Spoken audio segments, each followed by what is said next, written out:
Let's get started so that we have an opportunity to have as much of an interactive discussion given the small and intimate nature of our panel here. My name is David Pressman, and I'm really delighted to be able to facilitate this conversation with many people who I've worked over many years with on this issue and on a range of issues, which is probably one of the most urgent, difficult, and increasingly political issue of our time. The enormity of the crisis, I think, is well understood.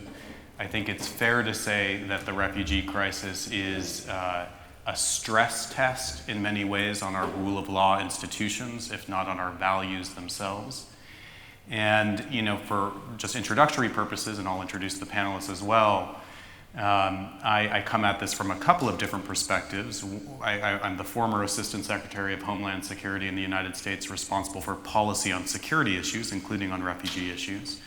The former U.S. Ambassador to the United Nations for Political Affairs, dealing with refugee issues from a different perspective. And in my current capacity as a partner at Boies, Schiller, the law firm, advising clients on a range of cross-border issues and running the Kline Foundation for Justice. So let me just set the stage, and then I'm going to introduce our panelists and to try and articulate at least 5 reasons why the refugee crisis at this moment is so urgent and confounding to policymakers. One is obviously its sheer magnitude. There are more displaced people in the world at present today than at any time since World War II. The figure I wanted to offer to you is that at present, with over 66 million displaced, 1 out of 133 people in the world today is either an asylum seeker, a refugee, or an internally displaced person. I mean, that's a staggering figure. And if you render that in sort of real and more digestible terms, it would mean if you gathered all of these people together in one place, it would be the equivalent of the 3rd or 4th largest member state of the European Union, all displaced, all refugees, all seeking asylum. Second is obviously its cost, and the figures are staggering, with Germany recently being reported that in the last 4 years we'll spend, in the coming 4 years, we'll spend $86 billion, Germany alone, dealing with the refugee crisis it's encountering. Third is the polarized nature of the political conversation. In September of last year, President Obama convened world leaders at the United Nations for a summit on refugee issues. Fast forward 4 months later, the President of the United States issued an executive order suspending the U.S. refugee resettlement program. So the polar nature of the political conversation renders this incredibly challenging. And the resulting, fourth, the lack of leadership attendant to that, I think, is highly relevant given the U.S.'s recessive role in this conversation at present, where it has traditionally, I think, fairly occupied a leading role. And finally, and in many respects, the framing of this panel is the security threats and terrorism. I want to offer just, again, as scene setting, that in September of 2015, so this is prior to the Paris terrorist attacks in November of 2015, and the San Bernardino terrorist attacks in December of 2015. In September of 2015, in the United States, 3/4 of Americans supported President Obama's plans for refugee resettlement. And 83% of Americans felt that the United States had a responsibility to provide humanitarian aid to refugees fleeing a crisis. After the Paris attacks, 53% of Americans polled by Pew felt as if the U.S. should stop accepting refugees altogether, even given the vetting procedures in place. So I think our question here today for this panel, in many respects, is how can rule of law institutions help us focus on facts and specifics rather than myths and fears and anxieties to the extent, and wherever you come out in this conversation, I think it's a fair framing. So let me introduce our panelists real quick. Starting with the distinguished president of the American Bar Association, Linda Kline. Linda, as I'm sure many of you know, is one of Georgia's leading lawyers. She ran one of the most prominent law firms there and in the country, Baker Donaldson, and has devoted much of her time to rallying political and financial support for victims of domestic violence around the world. So President Klein. We're delighted to have you here. Next to Linda is Jared Gesner. Jared is a longtime human rights lawyer and advocate, the managing director of Perseus Strategies, and is the founder of Freedom Now, one of the leading NGOs focused on freeing prisoners of conscience and political prisoners around the world, and a formidable advocate. Next to Jared is Elisa Massimino. Elisa is the chief executive officer and president of probably one of the United States, if not the leading, one of the leading human rights organizations in the United States of America, Human Rights First. And Elisa herself is probably one of the most influential voices on issues touching on human rights and security in particular, but also just a really incredibly well-respected advocate and colleague, and incredibly talented leader in the community. And next to Elisa is Thihan Nyun. I hope I am not butchering your last name, but Thihan brings a really interesting perspective from Myanmar. Unfortunately, we're heavily U.S. weighted, and we'll try to compensate for that. But Thihan runs an NGO called the Center for Diversity, or is an attorney with the NGO Center for Diversity and National Harmony, which is focused on violence reduction, conflict resolution in Myanmar.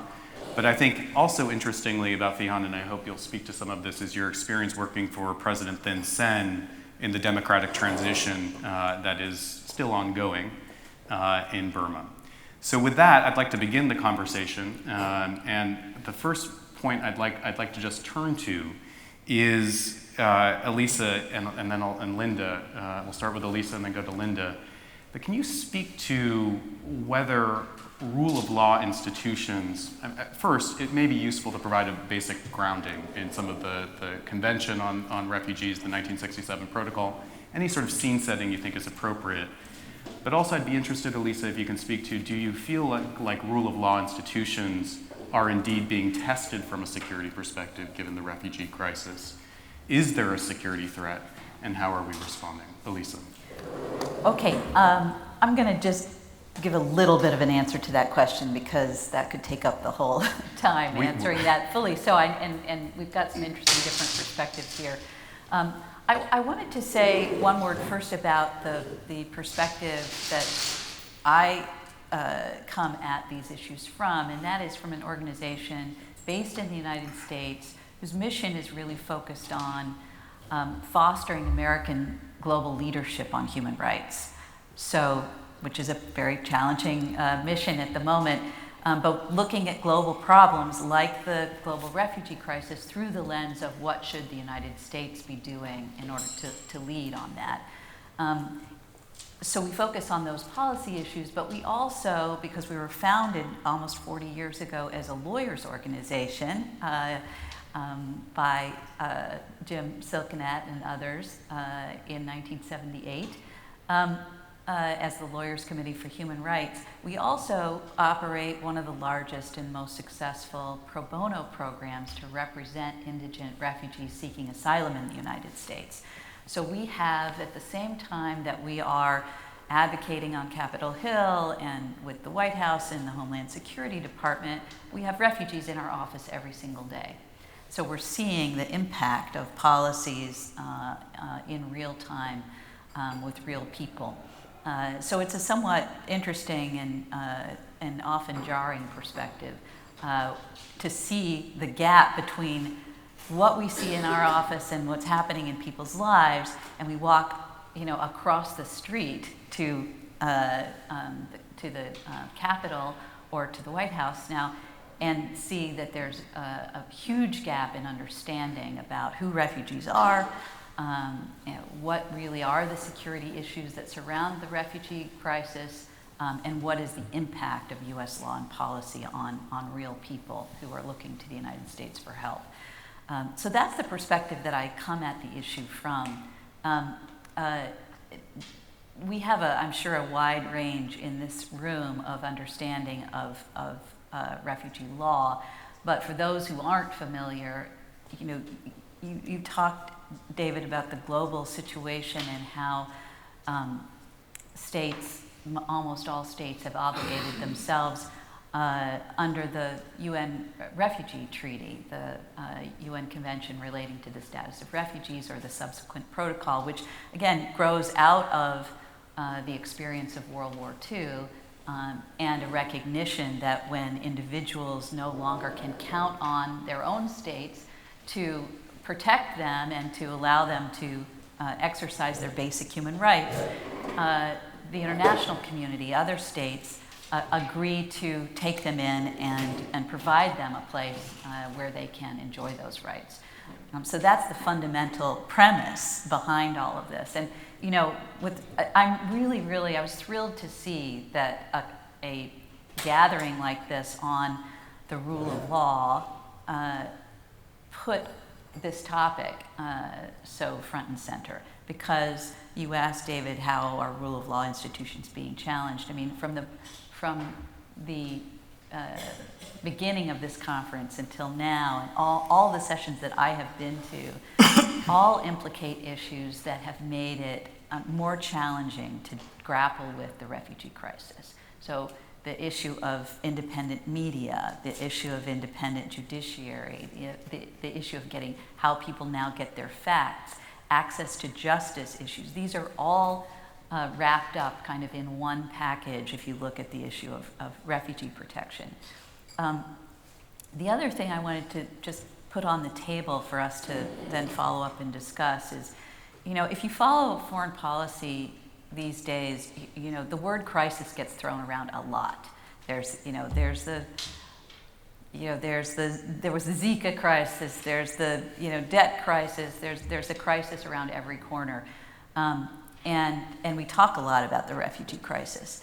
And my experience in talking about it and working on the refugee crisis in the current context, when people talk about the security issues related to the refugee crisis, it's usually all about the potential threats that refugees may bring coming into a country.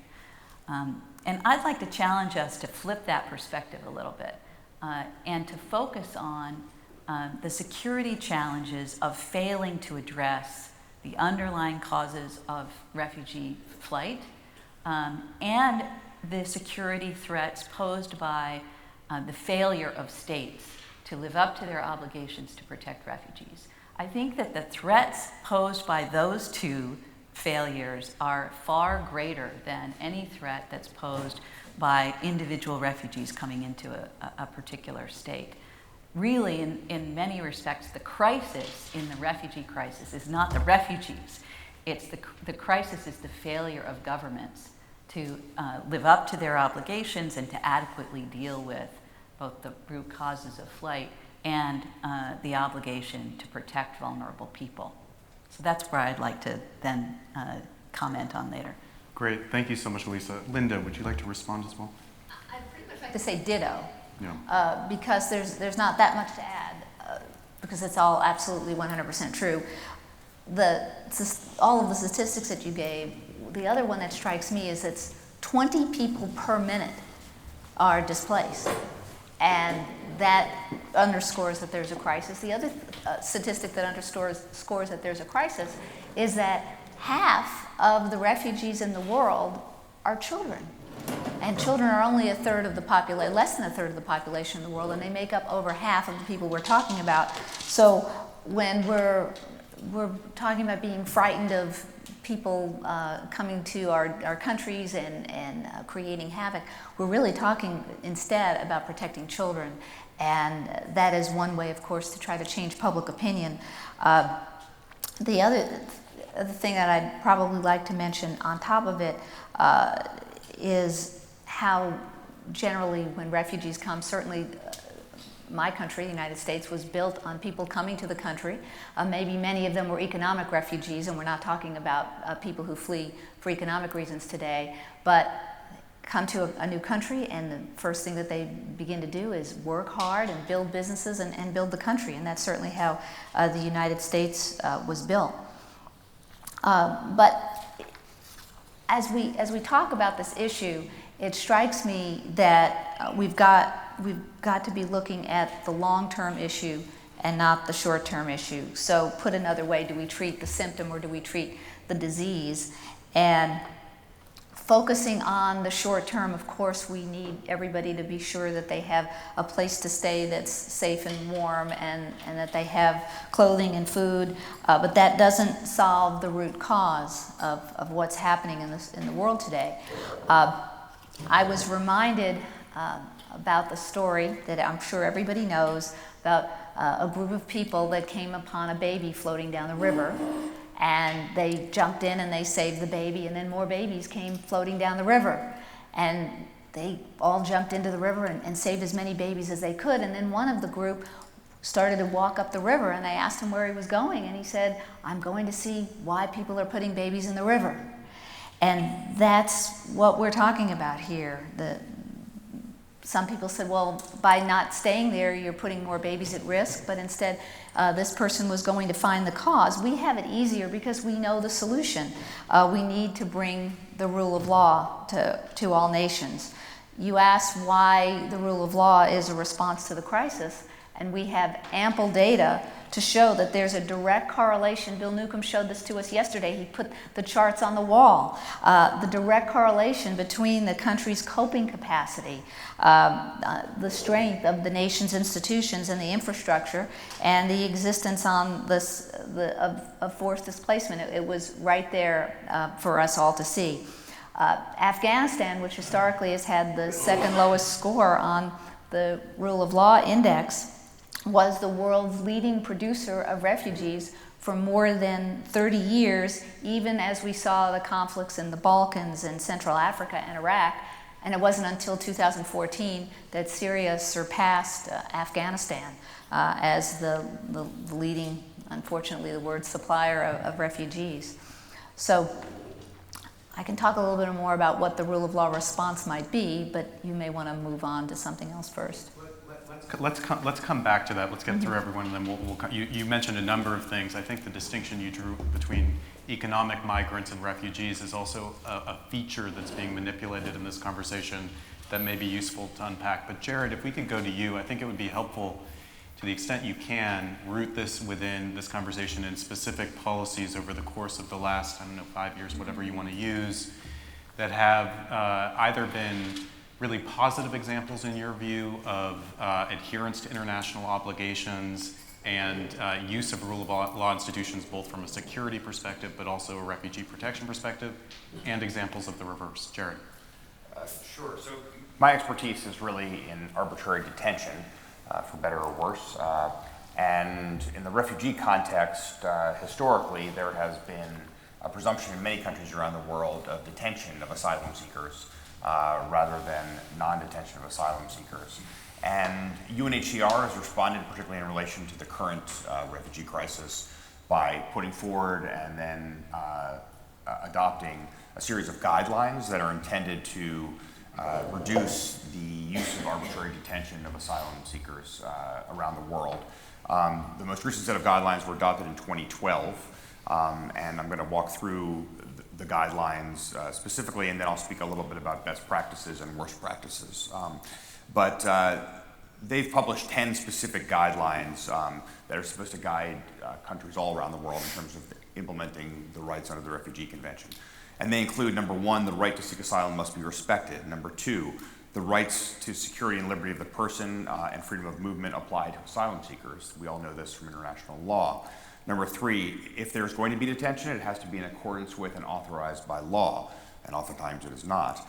Number four, detention must not be arbitrary, and any decision to detain has to be based on an assessment of an individual's circumstances. Detention should be an exceptional measure, can only be for legitimate purpose, can only be done when necessary and reasonable and proportionate, and alternatives to detention must be considered. Number five, detention must not be discriminatory. Number six, indefinite detention is arbitrary and maximum limits on detention should be established by law. Number seven, decisions to detain or extend detention must have procedural safeguards. Number eight, the conditions of detention must be humane and dignified. Number nine, the special circumstances and needs of particular asylum seekers, for example, children, must be taken into account. And number 10, detention should be subject to independent monitoring and inspection. So these are best practices. The number of countries in the world that actually follow them, sadly, is a much more limited number. I think that looking at alternatives to detention is very, very important, and to help illustrate for states around the world what the alternatives are to putting people in jail, in essence jail.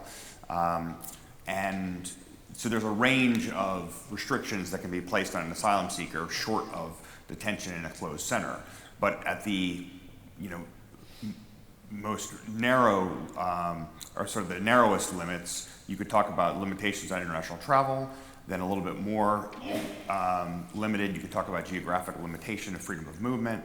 You can then look to soft alternatives to detention, so residence in a semi-open environment, having reporting duties, having people out on bail and with bail put forward, or seizing of travel documents. From there, you move to harder alternatives to detention, like tagging or house arrest. And then kind of lastly, as a last resort, detention in a closed center. What we've seen with the current refugee crisis and the numbers of people that have been going through detention, of course, is that it's become more difficult to detain people for extended periods of time, especially in countries which have had a massive inflow of refugees. And there have been a number of attempts. Many countries in Europe, for example, have now put in place maximum time limits on detention. That's, I think, a very important step forward, and not much of an innovation. It doesn't require great thought. But by putting a maximum time limit on detention, that's also a forcing mechanism for asylum processing procedures to move more rapidly. It's also a forcing mechanism for governments to allocate more resources in order to meet those time limits that currently exist. UNHCR has also recommended, and in the current refugee crisis, that rather than requiring individualized asylum processes, that there should be presumptions of asylum for people coming from individual and specific countries like Syria, where there's an examination of a person's claim, but there's a presumption of the validity of the claim as the starting point for the assessment. And if you reverse the presumption to having to prove a well-founded fear of persecution to having a presumed well-founded fear of persecution, well, then obviously that then has a dramatic impact on everything else that flows from there in terms of the processing. Obviously, that poses challenges, particularly in contexts where security is a particular worry for in the public discourse. But what I would say, just to conclude, is that, and there's a lot more we can discuss on this.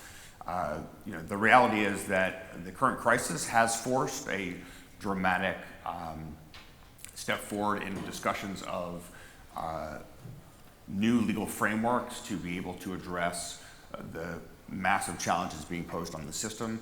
I think you've seen in Europe especially, and there's some very good reporting out there about how attempts to harmonize the processing of refugee and asylum claims in Europe at large have been substantially better coordinated in the last 5 years than ever before, and that a lot of pieces of legislation that are being adopted in particular countries, for example, to prohibit the detention of children, are taking root in 1 or 2 or 3 European countries and then spreading throughout the system, because at this point now, with the current crisis, which is a Europe-wide crisis because of free borders, you're seeing much better and much more rapid harmonization of policies and laws that are being put into effect, and as well as multilateral treaties. So let me just leave it there. There's this, again, just this topic could be discussed for a very long time. Thank you, Jared. Really interesting. And I think your free borders comment, I hope we can also come back to, because I think in addition to being a source of the virtues that you describe, is also probably one of the drivers of some of the anxieties, especially amongst the far right on this issue in Europe. Thihan, if we could turn to you, I'm interested in, from the perspective of someone who's working in Myanmar, particularly, where there's with the Rohingya in particular, but more broadly, just a real discrepancy between fact and mythology. And if you could speak maybe both from the Myanmar context, but from any context you think is relevant, what the greatest misconceptions are as rule of law applies to this crisis. I would like to come from a different angle and a different perspective, so to speak, from what my esteemed colleagues here have talked about.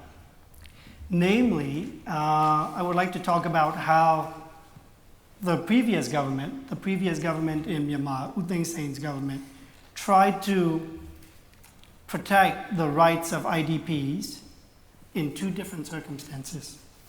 The first dealt with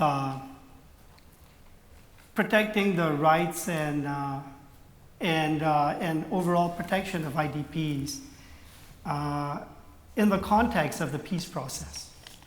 And the second one is the failure to protect those rights of the IDPs that was caused from the communal violence in Rakhine State that David referred to, the Rohingya. So, but before any of that, I would like to give a little context about why I would like to talk about these things. I had the opportunity to work with U Thein Sein's government in the democratic transition process. It started after the 2010 elections in Myanmar, but the democratic transition process didn't really jumpstart until around 2012. So at that time, the government didn't know what it wanted to do after assuming power in 2011. So there were a core group of reformers who wanted to open up the country. And President U Thein Sein agreed to some of these suggestions. And so one of the first things and one of the most high priority things that we did was the peace process. And that was one of my responsibilities also, because I served under the government's chief negotiator to provide legal and political counsel during the peace process. When we talk about the Myanmar peace process, you have to go back to history here. Myanmar has been in war, in civil war for the past 70 years. And during that time, there has been untold number of IDPs and refugees that resulted from this conflict. And when you try to carry out the peace process, one of the things that you have to consider doing, or one of the things that you must do, in addition to ceasefire deals, in addition to maintenance of ceasefire, in addition to creating a political dialogue, space for political dialogue, is to bring back these IDPs and refugees. And in so doing, we have to come up with ways to protect their rights and promote their other freedoms. But at the same time, you have to understand that this was done part of the overall policy of trying to craft this new vision of Myanmar, so to speak. Meaning, these civil wars happened based on ideological differences or based on identity. And when these refugees come back, you have to build up enough trust in the system that they are willing to come back to their original areas. So as the ceasefire negotiations were going on one side, and we weren't just dealing with one ethnic armed group here, we were dealing with 16 different ethnic armed groups across the south, southeastern, eastern, and northern part of Myanmar. So as the ceasefire negotiations were going on, we were trying to bring back these IDPs. We were trying to encourage the IDPs and refugees to come back. But we can't have all of them come back at the same time, because there are conflict areas that are still where conflict is ongoing, especially in the northern areas. Not only that, there are areas where first demining has to take place so that people who come back are well protected. So what we decided to do was come up with pilot areas, because the military and the ethnic armed groups both know that where there is no conflict, or conflict hasn't occurred in these areas in a long time. So we brought in the first pilot projects to bring back IDPs to their original locations in these pilot areas.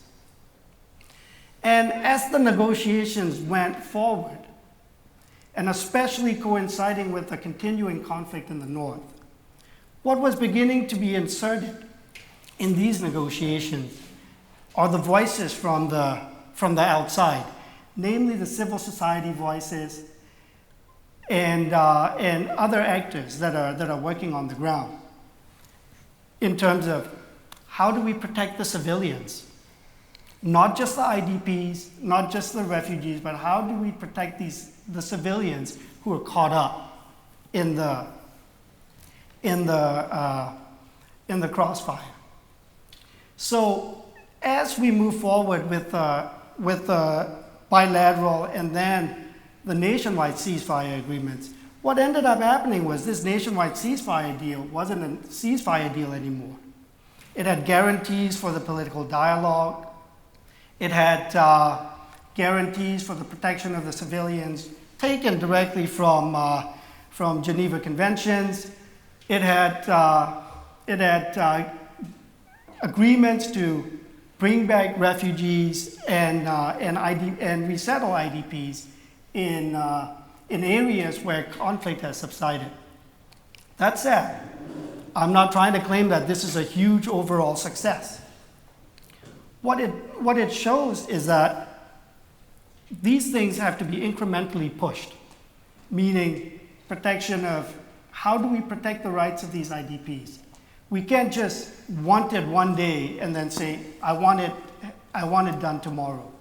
No, there were a lot of opposition voices and pushing against this because Myanmar, especially the Myanmar military, had a paternalistic attitude in terms of using security and promoting peace and stability as one of the pillars for and one of the rationales for why it ought to still remain in power. So we have to push and maneuver in that context to put these rights in. Does that mean that just because these rights and protections are included in nationwide ceasefire agreement, does that mean that these rights are enjoyed by all the IDPs? No. It's still a process. In a country like Myanmar, where rights are not enjoyed by many of the people living there, it's a process that we had to just go incrementally and try to open up that political space so that the people living there, as well as the IDPs and refugees and other civilians, can enjoy these rights incrementally. So a lot of work still needs to be done. How to realize these rights. Should I continue? Can I pick Sure, up on something you sure. said and maybe pose it to the rest of the panel? I mean, your point about an incremental approach and the need to create political space. I wanted, and Linda, this picks up on your economic refugee, economic migrant versus refugee distinction, which is one of the things that I think is inhibiting some of the ability to move more than incrementally is political spin, misinformation. Hungary's prime minister recently identified that the refugee population that had come into Hungary, he said 90% of them are actually economic migrants, despite the fact that they're coming from countries like Afghanistan, Syria, and what have you. So I'm interested, maybe starting with Elisa and then to Linda or whoever wants to jump in here, but how do you deal with the abuse of and the spin of who these people actually are, such that they are treated in accordance with the obligations that states have undertook? Well, that's a big challenge, and it's gotten a lot harder over the last few years, I would say. The way I look at it, the rule of law is kind of a prophylactic for against the demagoguery that we see around the refugee issue.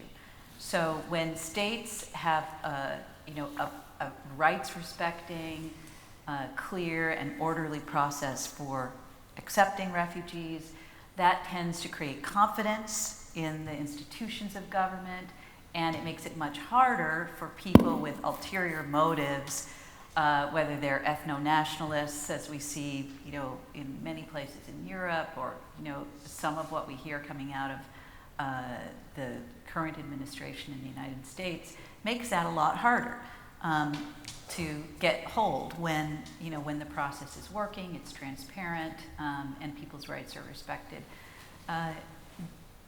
But a lot of what we've heard today about the importance of independent journalism and when you lose the capacity to base policy on facts, on agreed upon facts, you're really in a whole new ballgame. And I think we face that on lots of different issues, but it's certainly true on refugees.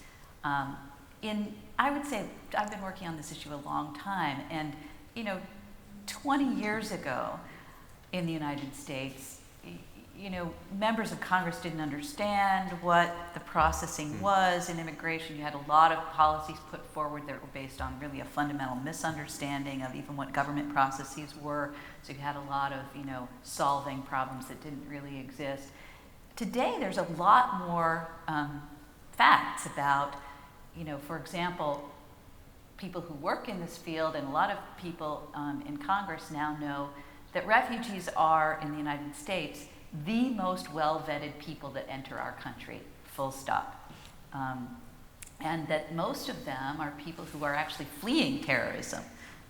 If you have the opportunity to see Evgeny's film tomorrow night, you'll get a window into the film that cries from Syria. You'll get a window into, who people are who are trying to flee. And as Linda said, of the 60 million displaced around the world, half of them are children. But that is not the narrative that has, taken hold in the United States and in Europe.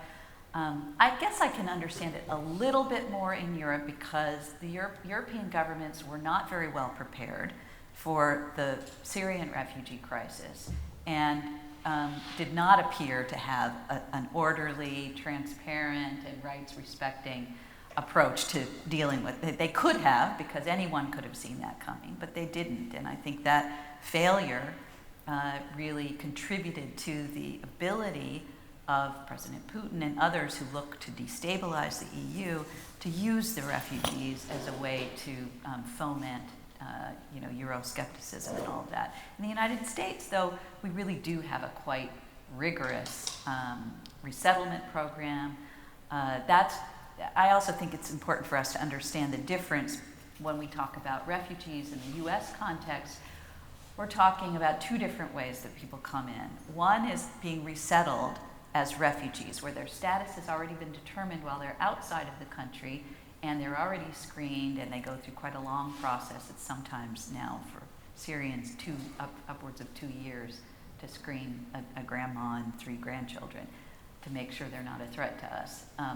But that's one way of coming in. And right now, the U.S. administration is thinking about what cap it will put on the numbers of refugees to come in the coming fiscal year.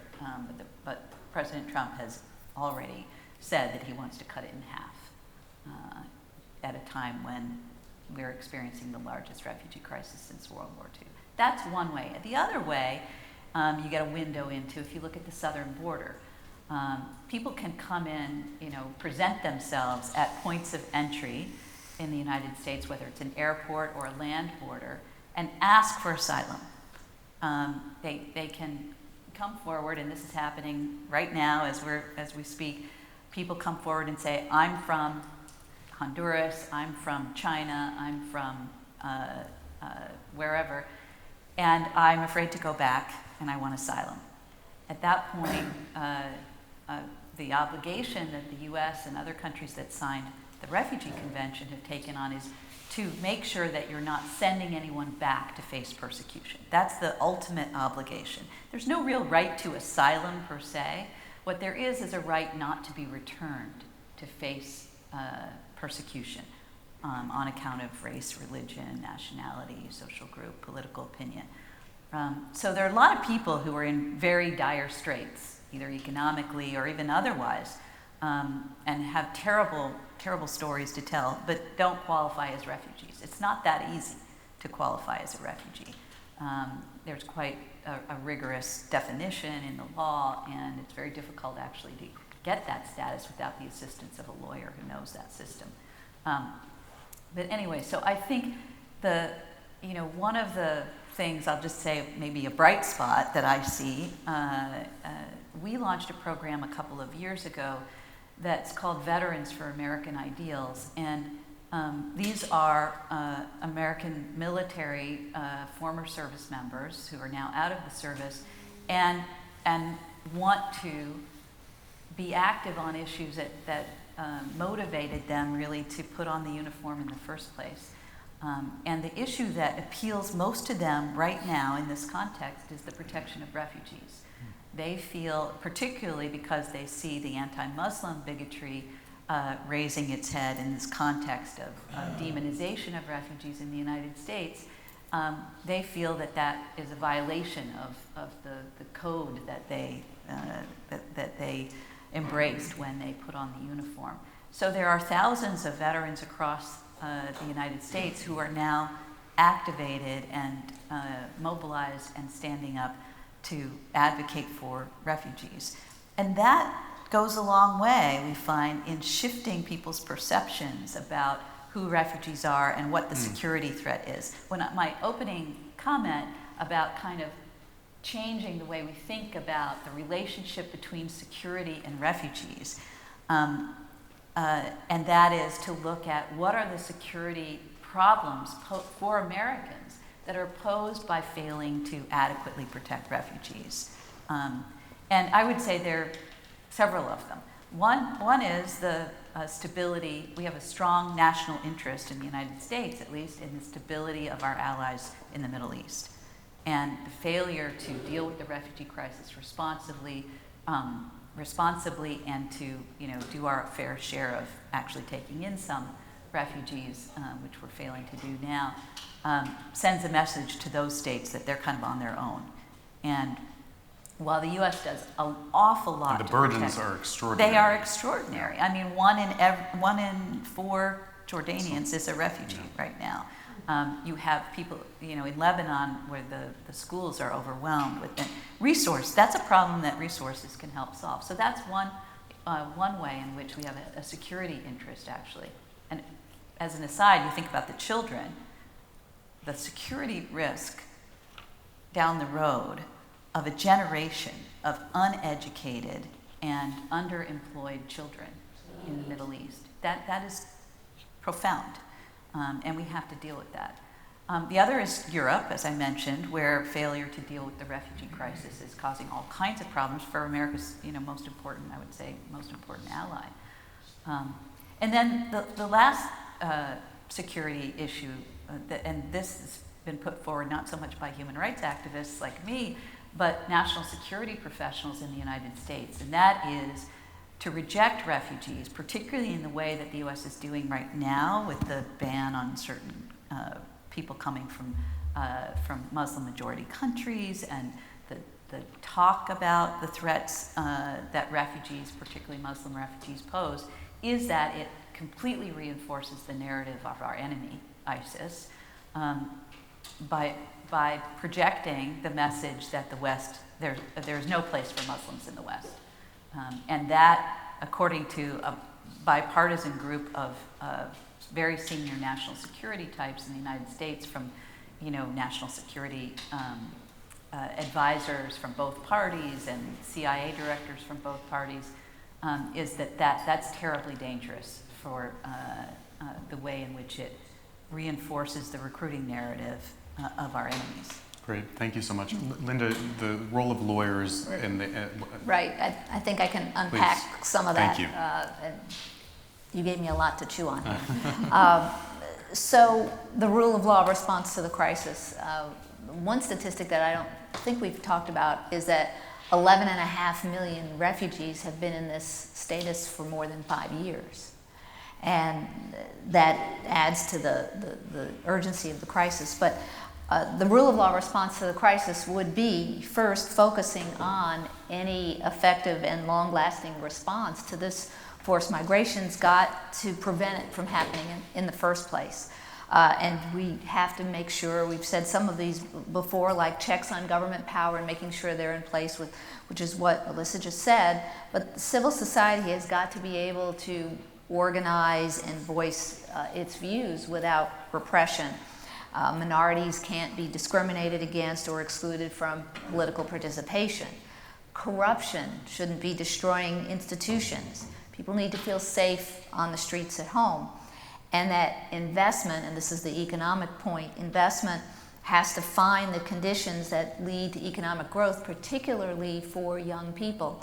Young people have to be employed, and families have to have a safe economic future.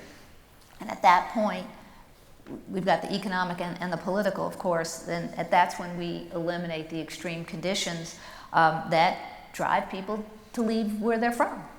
So here we are, the World Justice Project has given us the tools in the form of the Rule of Law Index and other tools so that we can diagnose the rule of law in hotspots, maybe find it before it finds its way to a refugee crisis, and pointing the way to some innovative solutions that can direct the root causes, because we've got this important index now. I would like to talk a little bit about the ABA Rule of Law Initiative, and the director, Betsy Anderson, is right over there, and she'll be able to answer even more questions than I certainly can.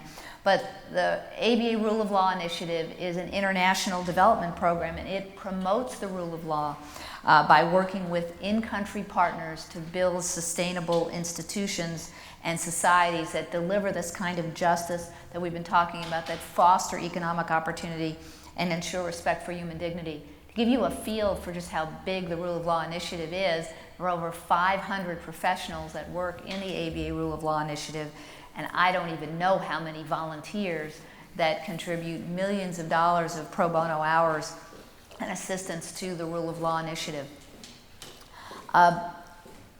When we've got a situation, as we do now, where displacement can't be prevented, of course, we've got to have long-term solutions. And I'm proud to say that that's what the ABA Rule of Law Initiative is doing, urging also strong international regime for protection of refugees. The ABA is governed by a giant Congress, which we call the House of Delegates, and it meets twice a year in February and in August. And in February, against the backdrop of President Trump's executive order with the travel ban, barring Syrian refugees indefinitely, suspending all refugee admissions for 120 days, blocking refugees and citizens from 7 specific Muslim-majority countries from entering the U.S. for 90 days. At that point, the ABA's House of Delegates passed some resolutions objecting to these executive orders. And these are available for anybody to see, and I'll be happy to help you if you can't find them. But as we looked at those resolutions, in the debate about those resolutions, which I believe may have all passed unanimously, the three of them, I see the chair of the section of international law, Sarah Sanford, shaking her head yes, which showed how lawyers responded to this. And I know you all saw lawyers at airports trying to help. In 3 hours, a group of technology-savvy lawyers put together immigrationjustice.us so that lawyers who were not skilled and trained in this type of work were able to go to this website and help whoever was available to who needed their help. But perhaps 3 data points should shape the way in which international protection systems should be strengthened. We talk about the 11.5 million people who've been there for more than 5 years, but the average duration of displacement is over 15 years. And that means that the refugee response needs to have a stronger focus on long-term solutions, as I alluded to before. And the second point, to pick up on something that you just said, Elisa, and that is that 90% of the refugees worldwide are in developing countries, not in the US, not in Europe, as we've been talking about today, and just 10 of these developing countries are hosting 60% of the world's refugees. And when we talk about resources, in Europe, about $135 is spent on an asylum seeker, Whereas in the developing world, it's $1. And that is an enormous difference. So these last 2 points taken together mean that while protection measures and resettlement in Europe and the US should be strengthened, there's no question about that, it's equally important that we look beyond Europe and the US when it comes to refugee protection. I suspect that you're going to want to talk about some specific places later. Let's, I mean, in the interest of time, if I could, and I know that you two probably want to jump in as well, but I'm also eager to give the audience an opportunity to ask questions and to have an exchange. So why don't we, if it's okay with my fellow panelists here, questions from the floor for anyone up here. Yes, please. Could you identify maybe yourself and where you're from as well?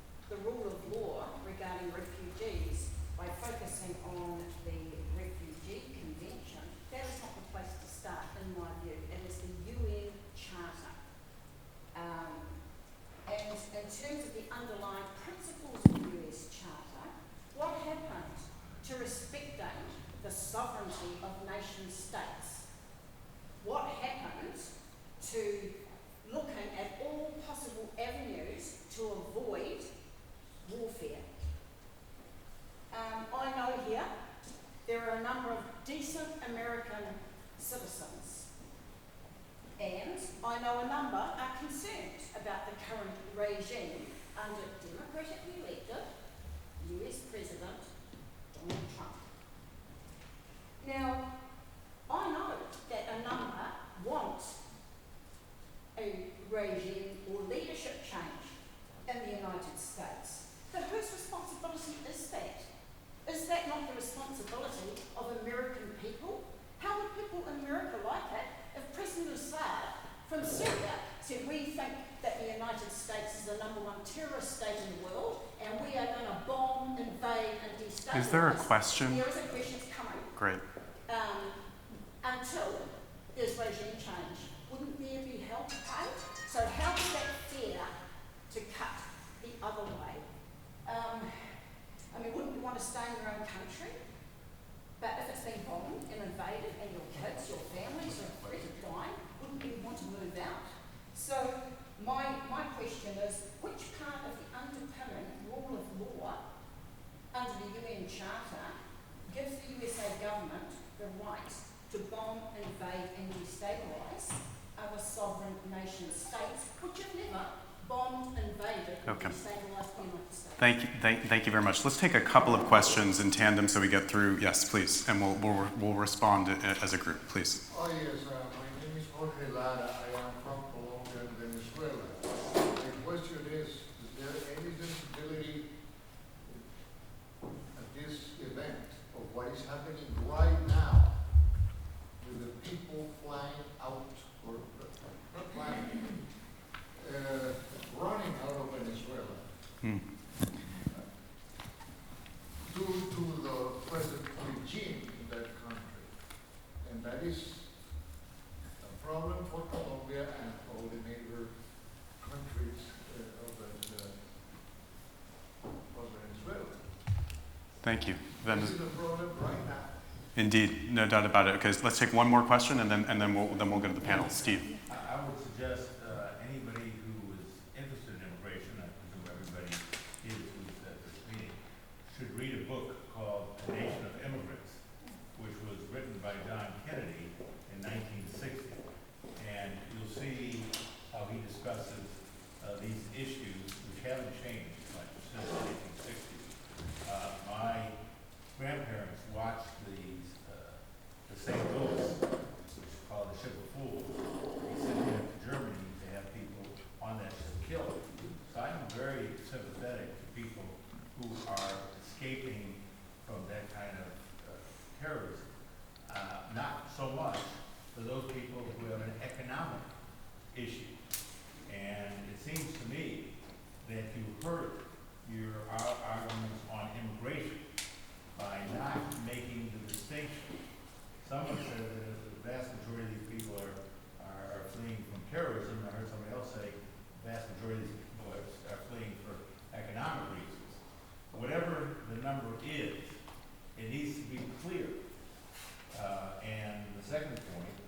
is on the vetting process. Someone says the most highly vetted. How do you vet? This is a critical question that's been asked over and over again. How do you vet people who have no records to determine who they are and where they come from and what their political orientation is? Anyway, let me Great. to unpack.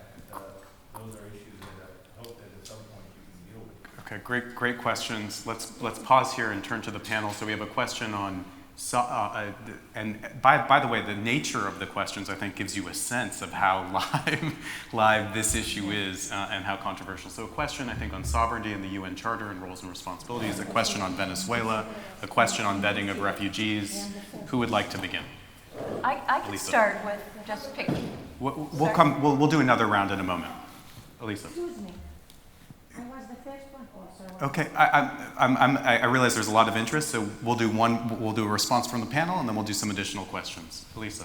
So just quickly, Steve, to follow up on your question, I love that you mentioned A Nation of Immigrants. I have it on my shelf in my office and share it with a lot of people. I think it's a really important point that you made about the different motivations of people who are on the move.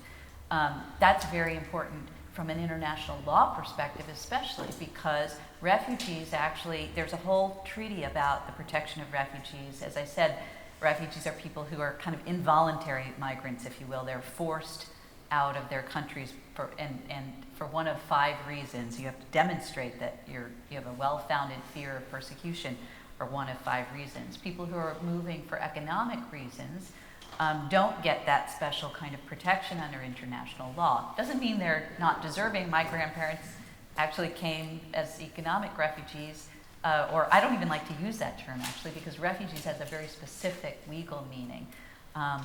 But so it is important to make that distinction. I think that on the vetting question that you raised, you know, any human system is going to have error for sure. And a lot of people ask this question about, you know, if you've got people who are really fleeing in extremis, don't tend to have a lot of documentation about who they are. Some of them do, but, you know, it's almost the hallmark of a honest-to-God refugee that you don't, in many ways, have that kind of documentation.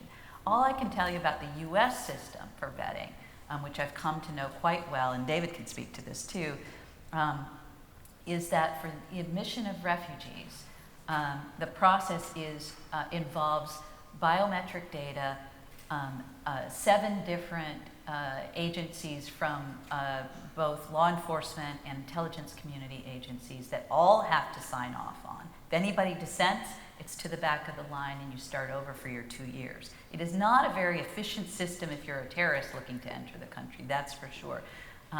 You would, if you wanted to enter more easily, you'd dress like us and go in with a tourist visa, because those people don't get near as much vetting as refugees. So not to say that it's an absolute, you know, bulletproof system, but the kinds of people who have signed off on it and said that it is the best system of vetting of anywhere in the world, and certainly better, that refugees are better vetted than any other visitor to the United States, are people at a much higher pay grade than I have in the intelligence community. Both parties, they seem to have a very strong agreement about that. So, and the St. Louis, I just wanted to also say, you know, there are many ways in which we've got kind of a slow motion St. Louis going on right now, and we really need to focus on who those people are. What is biometric testing? Can you just explain what that is? It's, well, do you want to talk about that? You have clear. Because David was at Homeland You have clear Security. when you go through the airport? Where that's it, your fingerprints, your retina. So it's checked. If you take my retina and my fingerprints, but there's nothing in You're- history to tell you what that means, it's a useless test. Well, I mean, the presumption of running biometrics and identifying data is primarily either you're running it against a data set that's collected. So to your point is some of these people have never encountered any biometric collection ever. That's correct. Biometrics ceases to become an identifying tool, but it continues to be a tracking tool. But you're right. I mean, but the system of vetting doesn't just rely upon biometric data. Biometrics is one feature that Elisa mentioned. But, sorry, other responses to the rich questions? I can speak to Yeah, that. please. Yeah, I mean, I can speak to Venezuela. For the last 3.5 years, have served as an international counsel to Leopoldo Lopez, who is a leading political prisoner in Venezuela, who has a 14-year term of imprisonment for using subliminal messages to inspire people to violence. He's now under house arrest as of about a week ago, transferred to house arrest, which is a step forward. But I can point you to an op-ed I had in the New York Times about 3 weeks ago now, where I spoke about the crisis in Venezuela more broadly. And in particular, I was focusing on two sets of things. One, the need for the UN as an institution immediately to appoint a humanitarian coordinator. I called on the Secretary General to appoint a humanitarian coordinator for Venezuela because a lot of different agencies are looking at the problems there, UNICEF, UNDP, but there's no one actually in charge of coordinating a response. And although President Maduro will not let anyone in to provide help, he says the crisis, the humanitarian crisis isn't real and that it's a plot of the CIA to destabilize the country. But for when he either realizes it's real or he is no longer in power, there needs to be an immediate response. And another big component of that is what you're talking about as well, which is the outflow of people fleeing the country. Most of them are not refugees as such. They're not fleeing persecution, although a small number are. Most of them are fleeing starvation. 75% of the population of Venezuela in the last 18 months has lost 17 pounds on average. That gives you a sense of it. 85 out of 100 medicines are not available in the country. The rate of maternal mortality has gone up 70%. The rate of infant mortality has gone up 80%. Deaths from malaria up 70% as well. So there's a huge crisis there that is much more than just merely a refugee crisis. But there does need to be a robust international response. I agree fully, and a big component of this, given obviously Latin America is far removed from the Middle East, but a big component of this is an outflow of starving and needy people that are going to need to be helped. Indeed. There were a couple of questions. I want the woman in the back, if you wanted to ask something, and then you'll be next. Yeah. Yeah, my question is this. Okay. We can start, please. Instead of protecting refugees, why can states not be obliged to create conditions that will prevent people from leaving their country? Great question. Ma'am, in the back, who wanted to ask a question? Yes.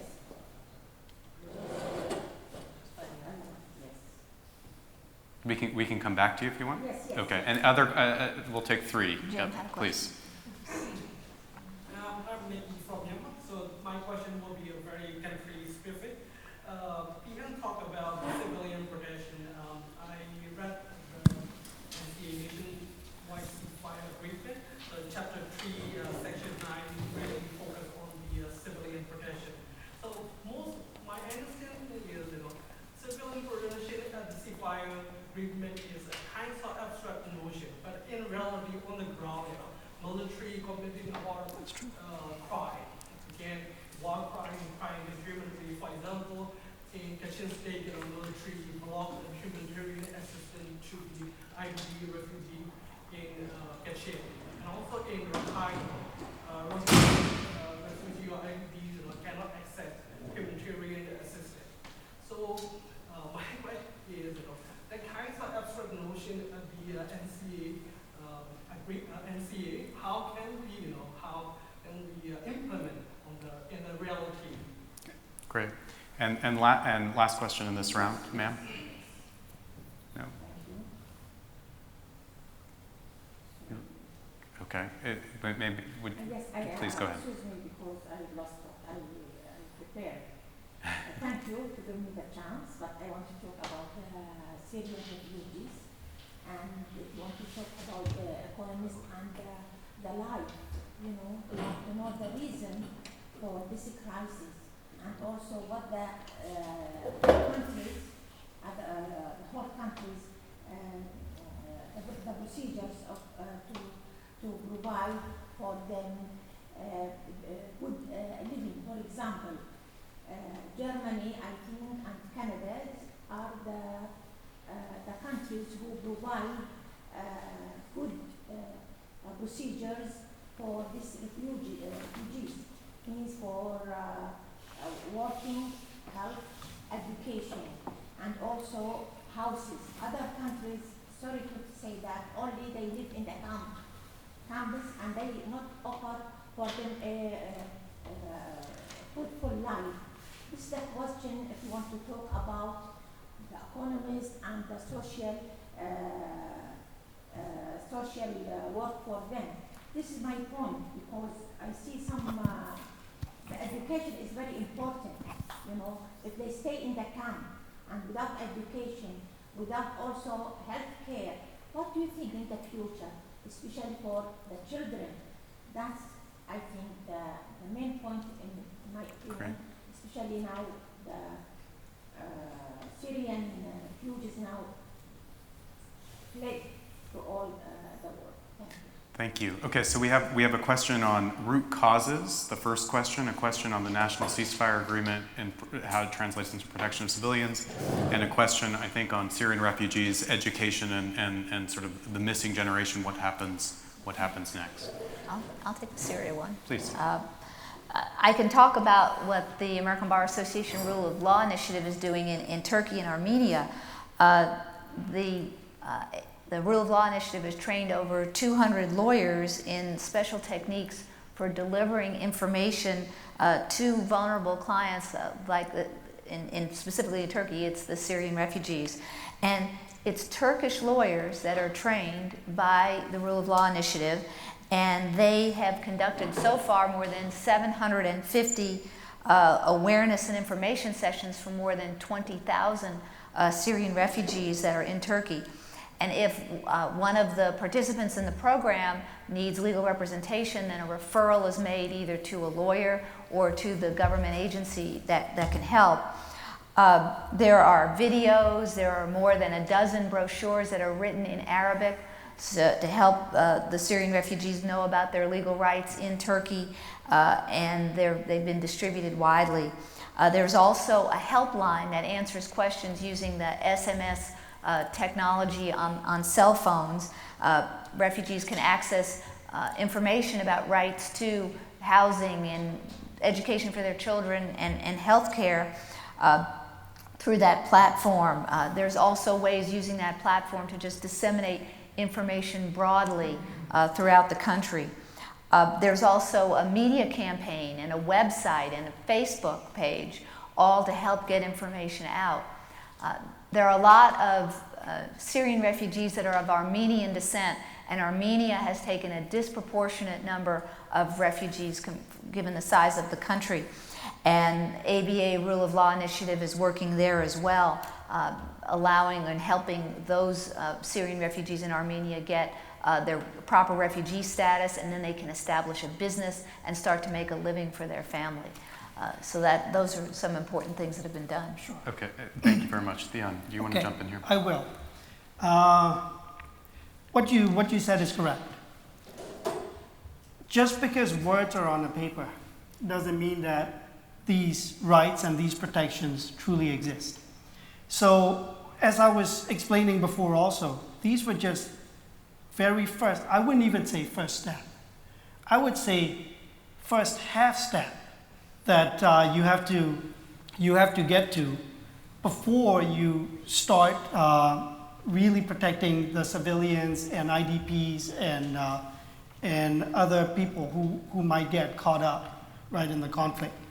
Before the peace process started, the idea, the question of even wanting to protect civilians wasn't raised. People living in Yangon weren't really thinking about the fighting that was happening in the border areas in the country. They weren't thinking about what the people living in these border areas and conflict areas were going through. So in terms of how do we implement it, the first thing that has to come about is to maintain that ceasefire, and in trying to maintain the ceasefire, you have to come up with a code of conduct that both armed forces have to follow, vis-a-vis how they treat each other as well as how they treat civilian populations. So that has to be enforced by by parties to the agreement. And the point you make in terms of what is happening up in the north, it is alarming, and I agree. Mainly because in the north, the groups fighting against the Myanmar government haven't become parties to the agreement, and the Myanmar military still continues to mount offensive against them. And in these circumstances, yes, the civilians are being caught up in the middle. Even the humanitarian assistance to them is being blocked in some of the situations. So these are the ills that we still have to work on and work towards. But just because these words are on a paper doesn't mean that all the protections are there. And we have to make sure that these protections are real. But another thing is, this I think this was mentioned in this morning session also. It's the concept that, we care about our freedoms and we care about our rights and for the people that we know and love, but we don't really think beyond that and care about the rights of others. And we need to start shifting that paradigm a little bit to caring about the rights of others, to really start enforcing these rights. And with the Myanmar context at least, in a country where there wasn't really enjoyment of rights to begin with, these are the steps that needs to be taken, sometimes incrementally, sometimes very quickly. That will depend on the type of movements that may be generated and the type of situation that we might be placed in. Is it the right time? Is it the right moment? Are the right people there? Are the right circumstances there? Is the time right? So these are all the considerations that needs to be taken into account. Thank you. And this is probably a separate panel, which we can do some other time, but and the right laws, obviously, because in the context of the Rohingya, the citizenship law and what have you is a major push factor for refugees. Jared, did you want to jump in? I'd make a quick follow-up on the camps, the camps of Syrian refugees and camps in general as a means of refugee protection. I mean, first of all, I would say that the camps generally are often detention facilities, not places where people can live and subsist. And the camps far too often, because of limited resources, are really helping people barely survive. I mean, providing food, if you're lucky, a little bit of healthcare, but definitely not education, definitely not jobs or opportunities to be able to help themselves. And you look at the situation in the camps, I mean, now across the Middle East, I'm personally more familiar, for example, with the camps of Yazidi in Kurdistan, about 450,000 of them, who are there and barely have enough food to live. And you look at the appeals by UNHCR for its funding, and it's barely able to make 30 or 40% of its annual appeals. David was talking at the beginning about the 80 billion that was going to be spent by Germany. I think we, as a global community of people, need to start with the concept of human dignity as the driver of all of the ways in which we look at what we're trying to do to make the world a better place. And I think that it speaks incredibly poorly to us as a global community, the abject lack of resources relative to the need that are being expended to help these populations.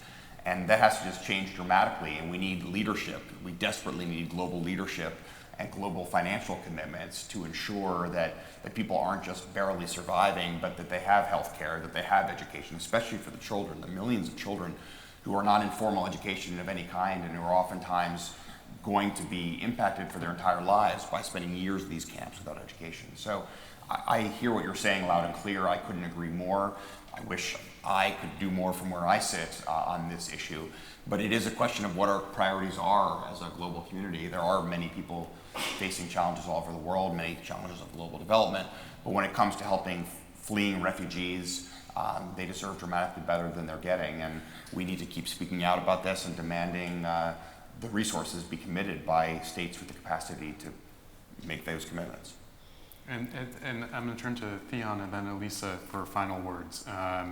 But I think your point on formal education even being a good example. I mean, these, particularly in the Syrian refugee context to your question, I mean, the host countries who are bearing the burden of Syrian refugees, whether it be Jordan, Lebanon, et cetera, the impetus to put children into formal education is the need is clear, but at the same time, from a political perspective, you can understand the reservations of these governments because the politics within these countries is extremely complicated, not very favorable often to the refugee population, and not wanting to see these people integrated within the mainstream public school system that they're paying taxes and what have you to support. So it's an extremely difficult situation, but an urgent one that needs to be addressed. Thihan, and then Elisa as the final word. One thing that I didn't get around to discussing was the plight of the Muslim community living in Rakhine State in Myanmar. Because I see that situation as both we're the host country as well as we're the country that's causing the problem. And but the problem is much more complex than that. There are so many political dimensions that are involved in dealing with this. The plight of the Muslim community living in Rakhine. Because if there is one commonality that, if one common ground that a lot of people in Myanmar can agree to is that they consider the Muslim community living there to be foreigners.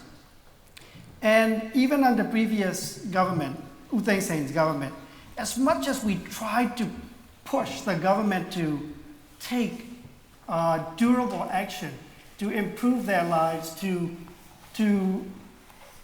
get them to have better protection and enjoyment of rights, the government just did not budge. They didn't want to move. Instead, it turned to misconceptions, it turned to the nationalistic rhetoric about why these people do not belong there, instead of doing what it ought to do. So there is a danger in that, and I will touch on what Elisa said also, is the danger is by not doing what it ought to do, by not trying to improve the condition of these IDPs stuck in northern Rakhine State, it actually has created a much more dangerous situation in terms of security perspective. For instance, one of the things that the organization that I work with does is to monitor the social media on hate speech in the context of the Rakhine conflict. And what we track is ISIS, for instance, use the plight of the Muslim community in Rakhine State as a recruiting tool. This is for them to recruit, and not only that, there's a lot of pent-up anger inside these camps, where young men have, since they have no hope, they turn to despair and then anger and then perhaps hatred. And not only that, so these are dangerous breeding grounds that actually can have detrimental security impact. So instead of doing what they ought to do, what they really have to do in terms of helping these populations in these IDP camps, the government inaction may and could result in something that they don't want. Indeed. Elisa, final word. Okay, 3 quick things, hopefully ending on a more optimistic note. Good. One is I want to just circle back to the person who raised the UN Charter and the talk about root causes. You know, of course, that's really what's at bottom here, right? The people talk a lot about what's the real solution to the refugee crisis. Well, I don't think there's any one real solution. We have to deal with the reality that we face right now. But obviously, the wisdom of the UN Charter, of the Universal Declaration of Human Rights, is that respect for human rights and basic dignity of individuals is the foundation of peace and security in the world. And that is a lesson that we keep having to learn over and over again.